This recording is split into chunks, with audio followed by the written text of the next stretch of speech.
오늘 하나님께서 우리에게 주신 말씀은 누가복음 2장 51절에서 52절의 말씀입니다. 누가복음 2장 51절부터 52절의 말씀을 우리 다 함께 큰 목소리로 봉독하도록 하겠습니다. 시작. 예수께서 함께 내려가사 나사렛에 이르러 순종하여 받드시더라. 그 어머니는 이 모든 말을 마음에 두니라. 예수는 지혜와 키가 자라나며 하나님과 사람에게 더욱 사랑스러워 가시더라. 아멘. 오늘 말씀의 제목은 예수님의 일생입니다. 따라 하시겠습니다. 예수님의 일생. 스코틀랜드의 오래된 그 성벽에 다음과 같은 비문이 기록되어 있었다고 합니다. 그 비문의 내용은 우리 예수님께서 오시면 모든 그림자는 없어진다 라고 하는 글이었습니다.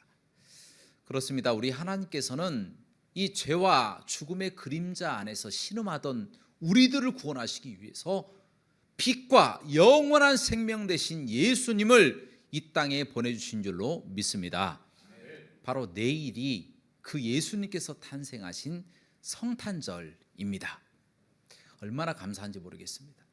그런데요, 성경 말씀에 보니까 어떤 큰 사건, 또 어떤 전쟁이라든가 기근, 이런 큰 사건이 있기 바로 직전에 항상 하나님의 말씀이 예언되어 있다라고 하는 부분이 기록되어 있습니다. 자, 성경 말씀 속에 많은 중요한 내용들이 있지만 그 중에 가장 중요한 것이다 라고 이야기할 수 있다면 그것은 바로 예수님의 탄생입니다. 예수님의 탄생 또한 미리 예언자들을 통하여 예언된 말씀들이 있다라는 것입니다. 자, 그 중에서 가장 오래된 말씀은 창세기 3장 15절 말씀이에요. 자, 이 말씀은 아담과 하와가 에덴 동산에서 쫓겨나기 바로 그 직전에 하나님께서 하셨던 예언의 말씀입니다. 자, 그 내용은 바로 무엇이냐면 여자의 후손이 뱀의 머리를 상하게 하실 것이다 라는 말씀입니다. 즉 아담과 하와가 아벨과 가인이라고 하는 아들들을 처음에 낳기도 전에 벌써 우리 하나님께서는 예수님을 이 땅에 보내주셔서 죄와 죽음을 무기로 사용하고 있는 이 마귀를 멸하실 것을 미리 예언하고 말씀하고 계신다는 거예요. 그것이 바로 지금으로부터 한 2000년 전에 예수님의 탄생으로 이루어지게 되었다라는 것입니다. 그리고 두 번째 예언은 바로 예수님의 탄생 한 700년 전에 있었던 이사야서 11장 1절 말씀을 통하여 우리에게 말씀하고 있어요. 그 내용은 바로 무엇이냐면 이새의 줄기에서 한 싹이 나고 그 뿌리에서 가지가 나서 결실하게 될 것이다 라는 말씀입니다. 여기에서 이새의 줄기라고 하는 것은 이새를 이야기해 주고 있는 거예요. 이새의 아들 바로 다윗을 가리키고 있는 것인데 그 뿌리에서 가지가 나서 싹을 맺는다라고 하는 것은 예수님께서 바로 이새의 자손 아들 이 다윗 그리고 다윗의 자손인 요셉을 통하여 그곳에서 그 가문에서 태어날 것을 미리 예언하고 있는 말씀이다라는 거예요. 정말 예수님께서는 2000년 전에 유다 지파 그리고 다윗의 자손 요셉의 아들로 이 땅에 태어나셨다는 겁니다. 놀라운 역사가 기록되어 있는 것이죠. 또 하나 마지막의 말씀은 미가서 5장 2절 말씀인데 그 말씀 속에서는 예수님께서 유대 땅 베들레헴에서 태어나실 것이다 라는 말씀이 기록되어 있습니다. 자, 그런데요, 베들레헴 땅에 예수님이 태어나기가 참 힘들게 되었어요. 왜냐하면 이 요셉과 마리아가 결혼해서 이 신혼집을 꾸민 곳이 바로 갈릴리 나사렛이라고 하는 동네였습니다. 그 나사렛이라고 하는 이 동네에서 그 베들레헴이라고 하는 곳까지는 직선 거리로 한 적어도 100km 이상 되어 있습니다. 그런데 또 때를 같이하여 이 마리아가 만삭이 되어 있는 상태예요. 걸어다니기가 힘듭니다. 여러분도 아시잖아요. 아이를 가진 이 부인이 얼마나 걷기가 힘든지 차를 태우고 다녀도 숨을 가쁘게 쉴 수밖에 없는 그 상황입니다.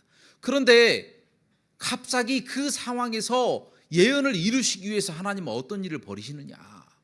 바로 로마의 아구스토 이 구레뇨라고 하는 이 사람이 인구 조사를 해라. 왜냐하면 세금을 내기 위해서는 이 호적을 등록을 하고 호구 조사를 해야 된다. 다 이 호적 등록하기 위해서 자신의 고향으로 가라 라고 하면서 베들레헴 땅으로 다 오라 라고 명령을 내렸다라는 겁니다. 누구나 할 것 없이. 그래서 예수님의 부모님이었던 이 요셉과 마리아도 이 호적을 등록하기 위해서 그 먼 거리 100km나 떨어져 있는 그 거리에서 걸어서 적어도 20일 이상 걸어왔겠죠. 걸어와서 베들레헴 땅까지 도착했는데 너무 힘드니까 그곳까지 완전히 등록하지 못하고 중간에 베들레헴의 한 마구간에서 예수님을 낳게 되었다라는 것입니다. 그래서 미가서 5장 2절 말씀을 이루신 겁니다. 갈릴리 나사렛이라고 하는 동네에서 도저히 올 수 없는 마리아의 상황이었지만 하나님은 그곳까지 그를 이끌어 주셔서 예수님을 베들레헴 땅에 태어나게 하셨다라는 것입니다. 그것이 무엇을 이야기를 해주는 것인가? 우리 하나님은요 반드시 말씀하신 예언을 지키시는 분이시다라는 겁니다. 그 예언을 지키시는 거예요. 인간들의 조금 어려움을 조금 간과하더라도 하나님은 반드시 그 예언을 지키시는 분이시다라고 하는 것이 첫 번째로 우리에게 주시는 교훈입니다. 그런데 문제는 그 예언을 이루시는 당사자 되신 예수님은 조금 힘드셨을 것입니다. 왜냐하면 예수님께서는 몸으로 그 모든 예언을 다 지켜 나가셔야 되잖아요. 예수님이 누구십니까? 만물을 창조하신 삼위일체 하나님 중에 한 분이신 말씀이신 하나님이세요. 신이시다라는 거예요. 모든 능력을 다 나타내실 수 있는 분입니다. 그런 분이 인간의 육체를 입고 오신 거예요.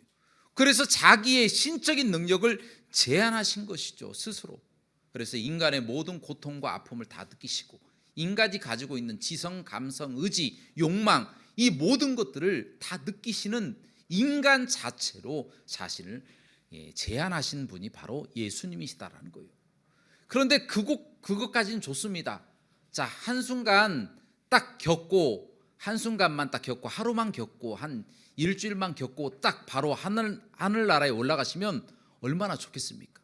그런데 예수님은 아기 때부터 그냥 태어나신 거예요. 성령으로 잉태되어서 마리아에게서 나올 때부터 고생을 하십니다. 왜냐하면 아기 예수님이 딱 태어나셨을 때 딱 누워있는 곳이 어디냐? 말구유입니다. 말구유. 말 밥통이라고 그렇게 이야기를 하잖아요. 말이 여물을 먹는 곳 얼마나 지저분합니까? 그곳에 누울 곳이 없어서 누워 있었어요. 또 그곳이 어디입니까? 마구간이에요. 마구간이 어떤 곳입니까? 이 말이 먹고 배설하는 곳 아닙니까? 온갖 오물이 가득한 곳입니다. 지저분한 곳에서 태어났습니다. 또 태어나 봤더니 따뜻한 물이 있겠습니까? 또 그곳이 좀 따뜻하겠습니까? 얼마나 힘들었겠어요. 또 요셉과 마리아라고 하는 이 사람이 부자였겠습니까? 가난한 사람들이었겠습니까? 너무나 가난한 사람들이었어요. 정말 얼마나 먹지 못했는지 젖이 나왔을지도 모릅니다. 정말 고통 가운데 살았을 것이다 라는 것입니다. 이 사람들의 상황을 이렇게 평가를 합니다.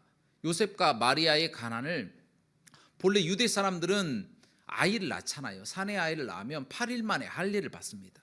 그때 반드시 성전에 가지고 가야 될 것이 제물 딱 2개예요. 속죄 제물과 그리고 하나님께 드릴 희생 제물을 가지고 가는데, 중요한 것은 이 2가지 제물은 반드시 양으로 가지고 가야 된다는 거예요.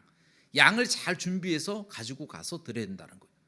그런데 이 사람들이 얼마나 가난했던지 양을 드리지 못했어요. 그런데 성경에서 양을 반드시 드려야 하지만 극빈자, 너무 가난한 사람들은 산비둘기나 들비둘기를 드려라 라는 말씀이 있습니다. 그래서 요셉과 마리아는 산비둘기, 집비둘기들을 바로 이 제물로 드렸다라는 말씀이 기록되어 있습니다. 얼마나 가난했습니까? 그 형편을 다 알잖아요. 그러니까 먹을 것도 제대로 못 먹고, 예수님은 사랑도 제대로 못 받고, 정말 간절한 그 보살핌, 그리고 어떤 좋은 영양을 섭취하지 못한 상황에서 아주 흠도 없고 보잘것없는 그런 모습으로 태어났다라고 합니다. 자, 이사야서 말씀 보니까 그는 흠모할 대상이 아니다라고 하는 표현이 있습니다. 예수님의 얼굴 모양을 이야기해 주는 거예요. 아주 잘생긴 이 키 크고 잘생긴 백인의 모습이 아닙니다.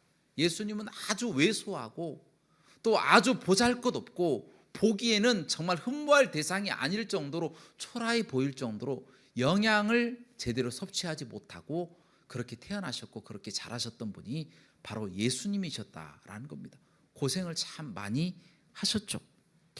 그런데 그와 같이 가난한 환경에서 태어나서 인간적으로 태어날 때부터 참 어렵게 사셨습니다. 먹을 것을 제대로 못 먹는 것이죠. 그런데 이와 같은 기억이 어린 아이였기 때문에 그냥 지나가 버렸을 것이다 그렇게 착각해서는 안 됩니다. 한 3살짜리 어린아이도 기억이라는 것이 다 있더라고요. 제가 큰아이가 한 3살 정도에 여름인데 이제 수박을 먹는 거예요. 수박을 먹는데 이 아이가 혹시라도 이 수박 씨를 먹다가 콱 맥혀가지고 혹시 어떻게 되는 거 아니야? 제가 처음에는 그 아이를 키우지 못하잖아요. 제가 처음 키워보는 거기 때문에. 그래서 혹시라도 이 아이가 수박 씨 때문에 혹시 죽지 않을까 이런 무서움 때문에 제가 그 아이 앞에서 좀 연기를 했어요. 수박 씨를 먹으면 안 된다라고 하는 의미에서 수박 씨 하나를 집어넣고 아이 앞에서 이런 연기를 한번 했어요. 그랬더니 그 아이가 펑펑 우는 거예요. 펑펑 우는 거예요. 그런데 중요한 것은 바로 그때부터 수박을 안 먹더니 지금도 씨 있는 수박을 안 먹는 거예요. 그래서 씨 있는 거 안 먹어요 라고 이야기하는 거예요. 제가 생각해 봤더니 제 잘못입니다. 이 아이가 다 그 기억을 하고 있는 거예요. 트라우마로, 아픔으로 기억하고 있는 거예요. 우리 예수님도 못 먹었던 그 시절이 다 기억이 나셨을 것이다라는 거예요. 그리고 또 그곳에 살지도 못하고 애굽으로 도망가잖아요. 외국 생활을 또 하는 거예요. 요셉과 마리아, 외국인들의 삶을 여러분도 잘 아시잖아요. 외국에 가서 비자도 없이 그냥 도둑살이 하듯이 살고 있는 그 모습, 그렇게 어렵게 사시다가 나사렛이라고 하는 동네로 예수님이 돌아오시잖아요.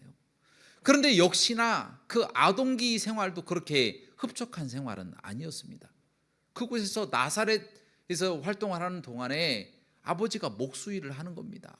목수일을 하면서 먹고 싶어도 잘 많이 먹지 못하고 남이 불러야 겨우 하루 벌어서 하루 먹고 사는 끼니만 해결할 정도로 가난한 그런 집안이었다는 겁니다.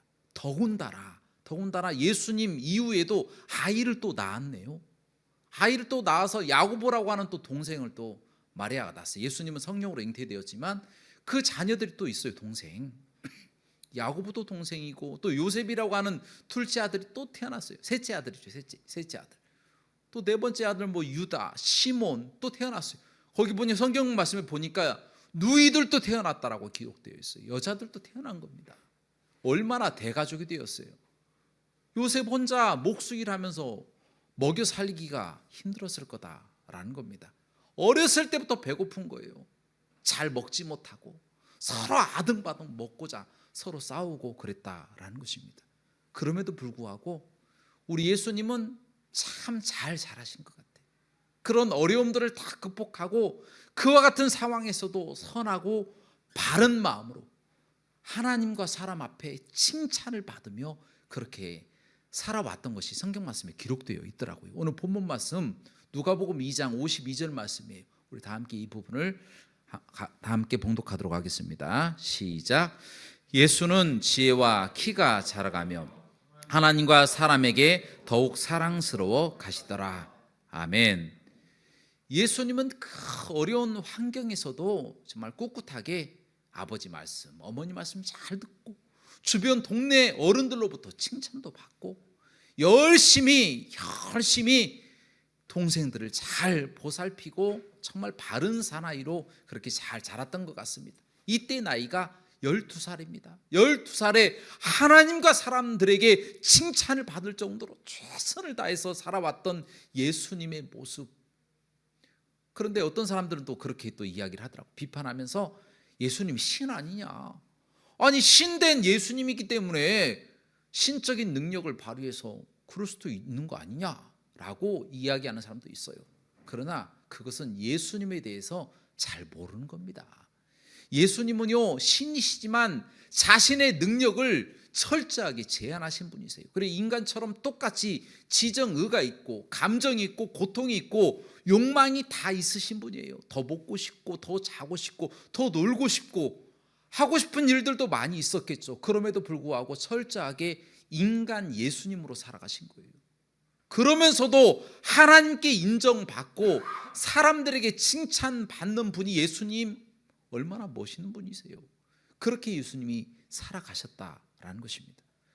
그리고 예수님께서 이제 청년이 되셨을 때, 성경 말씀 속에서는 청년에 관한 부분이 자세하게 기록되어 있지 않습니다. 그런데 우리가 추측해서 볼 부분은 예수님의 나이가 30 정도 되었다라고 기록되어 있습니다. 그리고 결혼을 안 한 상태예요. 또 결혼을 못했다라고 이야기할 수밖에 없어요. 왜 그렇습니까? 예수님의 나이는 30살인데 그때 당시에 많은 사람들이 여성은 돈이 없어도 결혼을 할 수가 있었어요.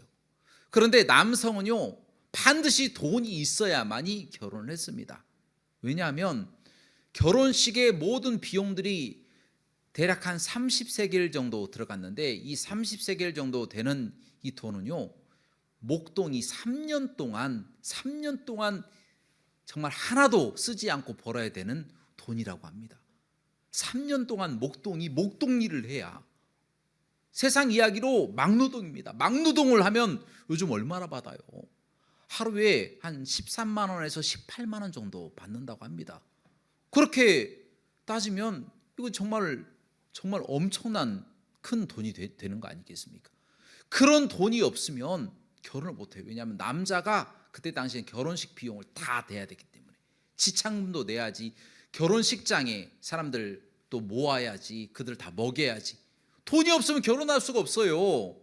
그래서 예수님의 동생들도 30이 될 때까지 결혼했다라는 이야기가 나와 있지 않아요? 아무도 결혼하지 않았어요. 다 대부분이 그냥 아버지 요셉을 도와서 목수일을 하면서 먹고 살았다라는 겁니다. 그 상황에서도 열심히 예수님은 자신의 맡겨진 일들을 감당하면서 목수일하면서 아버지 일을 돕고, 그래서 가정을 돌보고 자신의 동생들을 돌보면서 고군분투하며 열심히 사셨다라는 것입니다. 참 바른 청년이다. 요즘 청년들이 그렇잖아요. 정말 공부하기도 어렵고 취업하기는 더 힘들고, 그렇다고 결혼을 하자니 돈이 없고, 정말 진퇴양난인 청년들이 얼마나 많은지 몰라요. 그와 같이 예수님도 정말 어려운 청년이었지만 그와 같은 상황을 극복하며 나가셨다는 것입니다. 자, 마지막으로 예수님께서 이제 비로소 30이 되셨을 때에 하나님의 아들로서의 공생의 활동을 하셨어요. 하나님의 아들로서 이제 회개하라, 천국이 가까웠느니라 라고 말씀하시면서 가르치고 또 고치시고 전파하시는 사역을 계속해서 예수님이 하셨습니다. 그런데 예수님께서 안타까운 것은 그동안 30년 동안 고생했던 고생보다 3년 동안 하신 고생이 훨씬 더 심하셨다는 거예요. 왜냐하면 예수님께서는 그토록 주변 사람들로부터 칭찬을 받고 하나님으로부터 칭찬을 받았잖아요. 그런데 가족들로부터도 이젠 배척을 당하는 겁니다. 가족들이 다 찾아와서 예수님 미쳤다고, 예수님 빨리 집으로 데리고 와서 고쳐야 된다고 다 찾아와서 예수님을 데려가려고 할 정도로 힘들었어요. 또한 주변에 고향 사람들이 예수님을 배척했습니다. 아니, 너 목수의 아들이 아니야, 너도 목수가 아니냐, 그런 사람이 뭘 다른 사람을 가르치고 다녀, 배우지도 못한 사람이, 나사렛 촌동네 출신이. 그러면서 예수님을 무시하고 예수님이 아무리 능력을 나타내고 많은 사람들에게 인기를 얻어도 그 고향에서는 예수님을 그냥 배척하고 싫어하고 심지어 벼랑에서 떨어뜨려서 죽이려고까지 했다라는 거예요. 이게 얼마나 비참한 일입니까? 그렇게 하나님의 사랑을 받고 주변 사람들로부터 칭찬을 받았던 예수님을 배척하는 그 사람들의 그 행동 때문에 상처받을 예수님은 정말 고통이 심하셨습니다. 그래서 결국에는 그 사람들, 예수님을 또 처음에는 칭찬하고 뭐 만왕의 왕이시다, 호산나 다윗의 자손이다 했던 그 사람들에 의해서, 이 무지에 의해서 예수님은 십자가에 못 박혀서 돌아가시게 되잖아요. 십자가에 못 박혀서 아주 비참하게 십자가에 못 박아라 라고 하는 이 유대인들의 이 아우성 때문에 결국에 십자가에 못 박혀서 예수님 비참한 삶을 살아가게 되었다는 겁니다. 그런데요, 우리 예수님은 그 사실을 모르고 계신 게 아니에요. 모든 자신의 결말을 다 알고 계셨어요. 자신이 어떻게 죽으실 것까지 다 알고 계셨습니다. 어렸을 때부터 바로 죽는 바로 그 직전까지도 알고 계셨어요. 그럼에도 불구하고 그 길을 묵묵하게 가시는 겁니다. 내가 가야 될 길이니까 그 길을 가셨다라는 겁니다. 왜 가셨겠어요? 예수님은 뭐 신이시기 때문에 그 곳을 당연히 가실 것이라고 그렇게 생각하십니까? 그게 아니에요. 예수님도 우리처럼 똑같이 두려움이 있으셨어요. 그래서 심지어 예수님은요, 돌아가시기 바로 그 직전에 겟세마네 동산에서 정말 땀방울이 핏방울이 될 때까지 기도하시면서 하나님, 할 수만 있으면 이 잔을 내게서 옮기시옵소서. 나 못하겠습니다. 이렇게 이야기하면서 기도했다라는 겁니다. 그리고 또 말씀하시기를 그러나 내 뜻대로는 하지 마시고 아버지 뜻대로 하옵소서라고 하나님께 모든 것을 맡기신 분이 예수님이십니다. 이때는 철저하게 인간의 모습입니다. 신적인 어떤 능력이 없어요. 인간의 그 연약하고 부족한 모습, 위험 때문에 그것을 두려워하는 모습이 역력하게 오늘 말씀에 기록되어 있다는 것입니다. 그렇지만 예수님은 그것을 극복하고 이기셨습니다. 그 이유가 무엇입니까?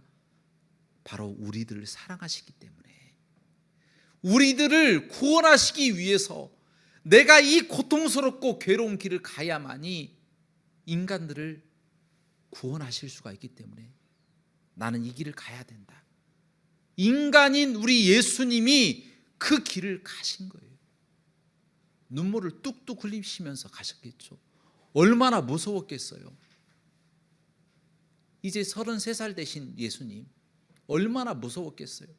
그동안 단 한 번도 죄를 저지르지 않으셨던 예수님, 아무런 죄도 없이 단지 다른 사람들 때문에, 다른 인간들 때문에, 인간들의 죄 때문에 그 죄를 사하시기 위해서 내가 희생하러 가야 된다, 지금 가야 된다, 한 걸음 한 걸음이 정말 무거우셨을 거예요. 얼마나 가기 싫었을까요?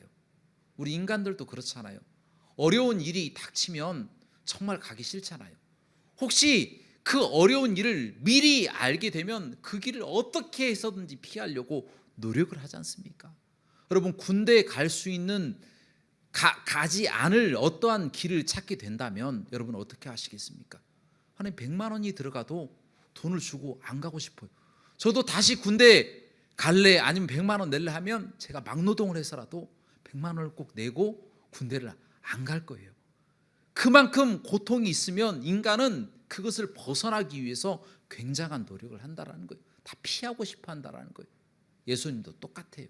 그 어려움이 있고 고통이 있는데 얼마나 피하고 싶으셨겠어요. 그러나 그 길을 가셨습니다. 여러분, 이것이 바로 예수님의 결단력입니다. 예수님의 사랑이고 예수님의 희생정신입니다. 이 모습은요, 신이기 때문에, 예수님이기 때문에 가능한 거 아니냐 이렇게 이야기할 수 있는데 전혀 아닙니다. 이때 모습은 100% 인간의 모습이었다는 거예요. 무슨 이야기냐? 우리처럼 똑같이 아픔을 느끼고 고통을 느끼고 감정을 느끼고 욕망을 느끼신 예수님이 그 모든 것을 다 떨쳐내버리고 그 길을 가셨다는 겁니다. 다시 말하면 우리도 그 길을 갈 수 있는 그런 길이다라는 거예요. 우리도 마음만 먹고 결단만 하면 갈 수 있는 길이다라는 거예요.